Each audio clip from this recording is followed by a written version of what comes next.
Hola chicos, ¿cómo están? Espero que estén muy bien, que Dios los bendiga, los proteja siempre. Y bueno, hoy damos inicio a nuestra segunda clase del curso de Biblia. Pero primero que todo vamos a empezar con las oraciones que les enseñé la vez pasada. Entonces nos vamos a concentrar y vamos a hacer las oraciones. En el nombre del Padre, del Hijo, del Espíritu Santo. Amén. Señor, te doy gracias por haberme creado, redimido, hecho cristiano y conservado la vida. Te ofrezco mis pensamientos, palabras y obras de este día. No permitas que te ofenda y ayúdame a huir de las ocasiones de pecar. Haz que crezca mi amor hacia ti y hacia los demás. Amén. Y ahora a nuestra Madre María también le ofrecemos nuestro corazón y le decimos: oh Señora mía, oh Madre mía, yo me ofrezco enteramente a vos, y en prueba de mi filial afecto os consagro en este día mis ojos, mis oídos, mi lengua y mi corazón. En una palabra todo mi ser. Ya que soy toda vuestra, oh Madre de bondad, guardadme y defendedme como cosa y posesión vuestra. Amén. En el nombre del Padre, del Hijo y del Espíritu Santo. Amén. Muy bien. Bueno chicos, la vez pasada quedamos en que Dios se revela a través del tiempo por medio de palabras y de obras, y que esas palabras y obras están recogidas en la Biblia. Entonces que la Biblia es fuente de revelación. Entonces ya vamos a definir a partir de ahí. La Biblia es el conjunto de libros sagrados para los cristianos porque sabemos que son palabra de Dios, que son revelación de Dios. Entonces, la palabra Biblia es la transcripción que nos llega del latín de la palabra griega que significa libros. Entonces, ¿por qué libros? Bueno, porque aunque es un solo libro, digamos, es la Biblia, en realidad es un conjunto también de libros, ¿sí? Por ejemplo, bueno, no sé si se han fijado, tenemos los 4 evangelios, ¿verdad? Conocen tal vez más el Nuevo Testamento, pero el hecho es que es una unidad completa, al mismo tiempo tiene dentro de sí libritos más pequeños, ¿sí? ¿Verdad? Podríamos ponerlo así. Entonces, bueno, estos libros son el resultado de algo que llamamos inspiración. La inspiración es el influjo divino, o sea, es la acción de Dios en el proceso de su composición, tanto en la forma como el contenido. Y aquí estamos entrando en una parte un poco más literaria. Forma, ¿verdad? Y contenido. Voy a explicar qué es cada una. Bueno, contenido es el mensaje, ¿verdad? Es la sustancia, podríamos decir. Y la forma es la manera en la que se presenta. Es decir, contenido es lo que estoy diciendo y forma es la manera en la que lo digo, la manera en la que lo expreso. Si lo digo con metáforas, si lo digo más sencillo, ¿verdad? Todos los asuntos sobre cómo se transmite el mensaje, que es el contenido. Ahora, ¿de qué estamos hablando con el influjo divino? Bueno, esta inspiración, este influjo divino en la composición, tanto en la forma como el contenido, significa una luz en la inteligencia de los escritores, ¿verdad? Los que ponen por escrito lo que Dios les inspira. Entonces aquí es donde vamos a entrar a un punto muy importante. ¿Quién es el autor de la Biblia? Bueno, ya hablamos de que existe la inspiración. Y esta inspiración que es puesta por Dios en las personas no inhibe, no les quita, podemos decir eso, su libre albedrío, su voluntad, su personalidad. O sea, no anula a la persona que está escribiendo, ¿sí? Vamos captando como esa parte. O sea, no es que me llegó la inspiración y no me di cuenta de lo que escribí y se me movieron las manos solas y entonces escribí todo lo que la inspiración me dijo, pero sin que hubiera de mi parte voluntad, conciencia o lo que sea. No, es una luz en la inteligencia. O sea, la inspiración, el influjo divino es precisamente una luz, una claridad en la inteligencia que Dios pone en los autores sagrados para que escriban lo que Él quiere que escriban y de la manera que Él quiere que la escriban, pero respetando siempre la personalidad, la voluntad de la persona que está recibiendo esa inspiración. Sí, eso queda claro. Ok, entonces aquí es donde entramos a esa pregunta: ¿quién es el autor de la Biblia? Bueno, el autor de la Biblia, el principal, es Dios. Eso es obvio, Él es el que inspira el contenido, pero no podemos dejar de lado a los seres humanos que también trabajaron en o sea, que también escribieron, ¿verdad? Y fueron instrumentos en el buen sentido de la acción divina de Dios. Entonces, precisamente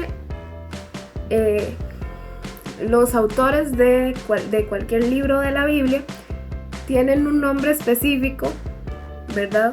Esta es una palabrita de domingo y se llaman agiógrafos.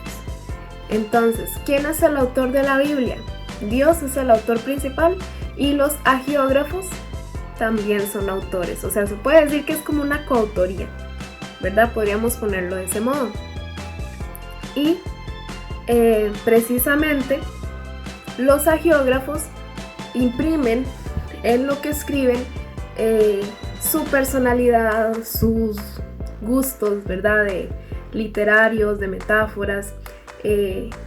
También los influye su contexto cultural, histórico, tanto que, les voy a dar un ejemplo, perfectamente ustedes pueden poner un mismo pasaje de los 4 evangelios y distinguir quién es quién, o sea, quién escribe qué cosas sin haberlo leído antes, porque cada uno tiene un estilo muy particular.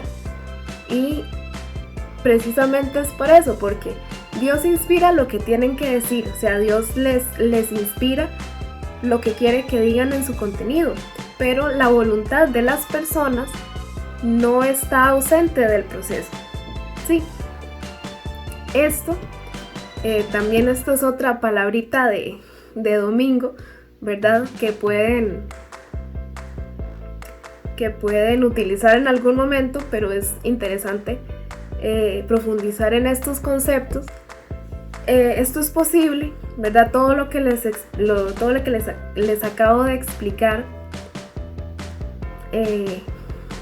como más técnicamente, se explica con algo que se llama causalidad instrumental, y lo desarrolló Santo Tomás de Aquino, ¿verdad? Este concepto lo habló en varias de sus obras, y precisamente es un concepto que toma de las ciencias naturales.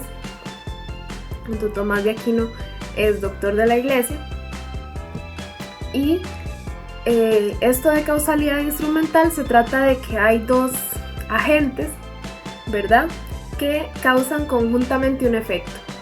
Entonces ahí es como podríamos definir en palabras muy técnicas, ¿verdad?, como más de ciencias naturales o más científicas, esta coautoría. Es decir, Dios es el autor principal, es la causa principal, el agente primero que mueve al segundo agente a realizar la acción, pero el segundo agente no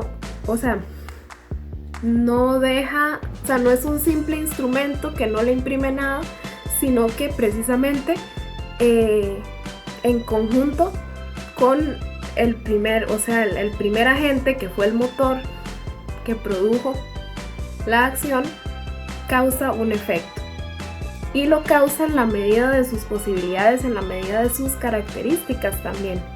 Por eso es que podemos leer los textos de la Biblia y distinguir estilos diferentes, géneros literarios distintos, situaciones o momentos históricos, porque está permeado, porque está, ¿cómo podríamos decirlo?